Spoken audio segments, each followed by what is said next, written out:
Okie dokies! In this video, we'll learn how to close an amigurumi project, fasten off, and weave in the yarn tails. This technique is especially useful for self-contained pieces like balls or heads of toys. As you finish crocheting, leave a long tail for sewing. We'll use this to close the opening.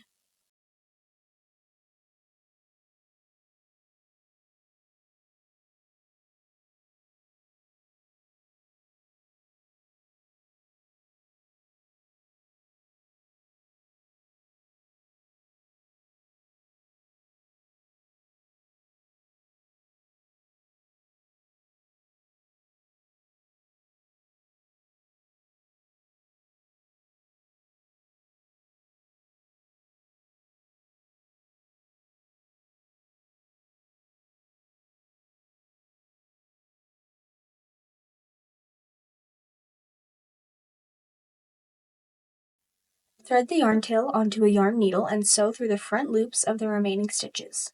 Pull tight to close the opening completely.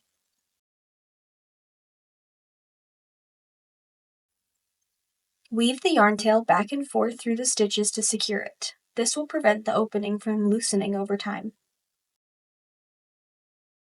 And that's how you close an amigurumi piece. Fasten off, weave in the yarn tail, and your project is securely finished.